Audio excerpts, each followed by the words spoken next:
ایک نئی آباد ہونے والی بستی میں مکان نمبر 15 عمر دین کا تھا، جس کے متعلق مشہور تھا کہ اس مکان میں جن بھوت رہتے ہیں۔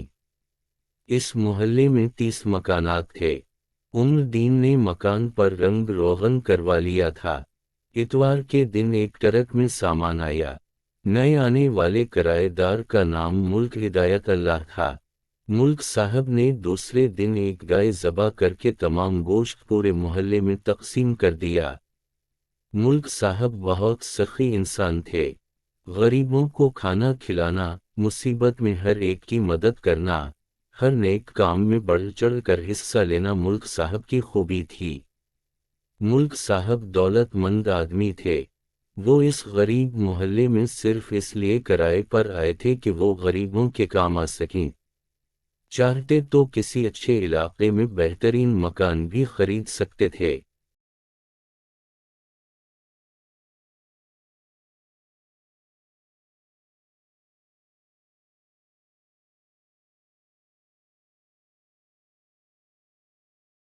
ایک ماہ بعد رات کے پچھلے کھا ملک صاحب کے مکان کی چھت پر عورتوں کے رونے کی آوازیں آنے لگیں۔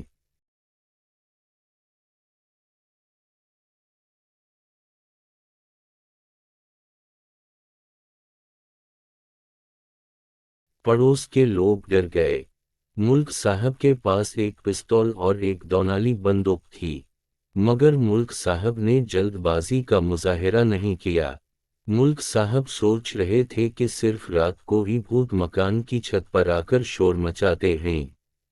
مکان کے اندر کمروں یا صحن میں کیوں گھومتے پھرتے نظر نہیں آتے؟ صرف ڈرانے کے لیے رات کو ہی کیوں چھت پر آتے ہیں؟ ایک ہفتہ مزید مکمل سکون سے گزر گیا، مگر ایک ہفتے کے بعد پھر چھت پر گھوڑے، گدھے کے دوڑنے اور عجیب واؤ غریب ڈراؤنی آوازیں آنا شروع ہو گئیں۔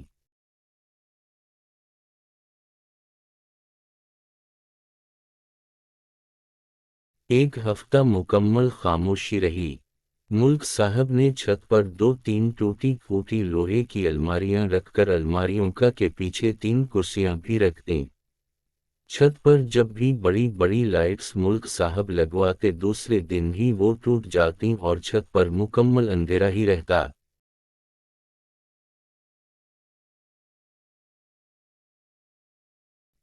ایک دن ملک صاحب عشاء کی نماز مسجد میں ادا کرنے کے بعد اپنے 2 محافظوں کے ساتھ الماریوں کے پیچھے لگی ہوئی کرسیوں پر خاموشی سے بیٹھ جاتے۔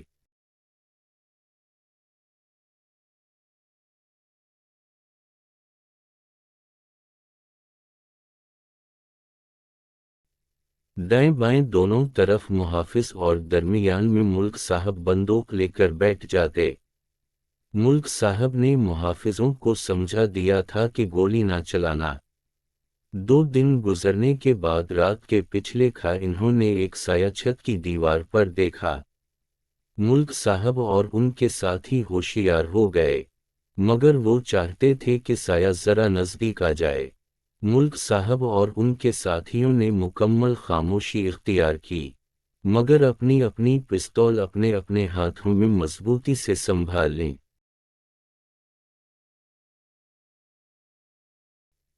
لوہے کی الماری کے پیچھے سوراخوں سے ملک صاحب اور ان کے ساتھیوں نے مکمل جائزہ لیا۔ سایہ چھت کے بالکل بیچ میں بیٹری سے چلنے والا ٹیپ ریکارڈ رکھ کر بجانے لگا۔ پہلے آواز کم، پھر آہستہ آہستہ بلند کرتا گیا۔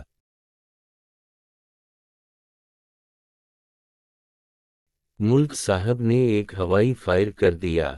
سایہ ڈر کر بھاگنے لگا تو ملک صاحب اور ان کے ساتھیوں نے اسے پکڑ لیا۔ وہ کسی جانور کی کھال پہنے ہوئے تھے اور سر پر مصنوعی سینگ لگا رکھے تھے۔ ملک صاحب نے خفیہ لائٹس روشن کی تو دیکھا کہ وہ کوئی آدمی تھا۔ ملک صاحب نے اسے پکڑ لیا اور نیچے کمرے میں لے آئے۔ وہ آدمی تھر تھر کانپ رہا تھا۔ ملک صاحب نے کہا، میں تم کو جان سے مار دوں گا۔ مجھے اصل بات بتاؤ، تم کون ہو اور کیا چاہتے ہو؟ اس نے ہاتھ جوڑ لیے اور بولا، میں آئندہ ایسا نہیں کروں گا، مجھے معاف کر دیں۔ اس نے مزید کہا، وہ عمر دین کا رشتہ دار ہے اور کسی بات پر ان سے لڑائی چل رہی ہے۔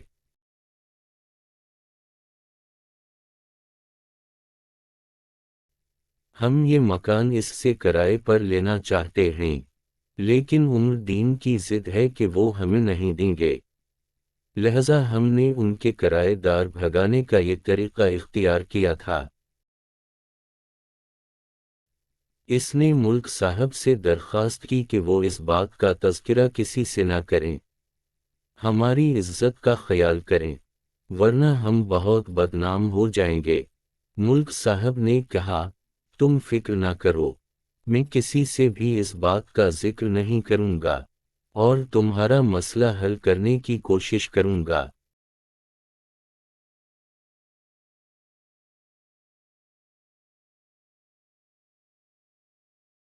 ملک صاحب نے اسے گھر جانے کی اجازت دے دی۔ دوسرے دن ملک صاحب نے عمر دین کو بلایا اور انہیں سمجھایا کہ رشتوں کا احترام کرنا چاہیے، اتحاد میں بڑی برکت ہے۔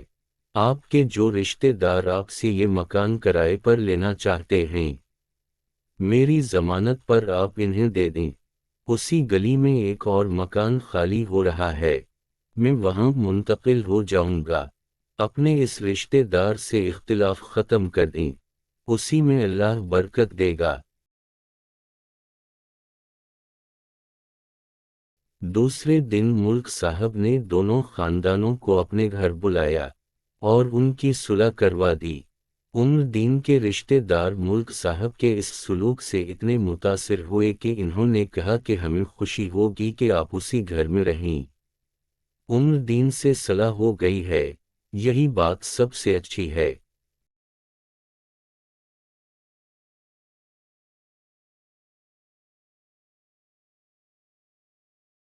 ملک صاحب نے بھوت والے قصے کا ذکر کبھی کسی سے نہیں کیا۔ جو دوسروں کے عیب چھپاتا ہے اللہ بھی اس کے عیب چھپاتا ہے۔ امید کرتا ہوں آپ کو یہ ویڈیو پسند آئی ہوگی۔ ویڈیو کو لائک اور چینل کو سبسکرائب کریں تاکہ مزید ویڈیو آپ تک پہنچ سکیں۔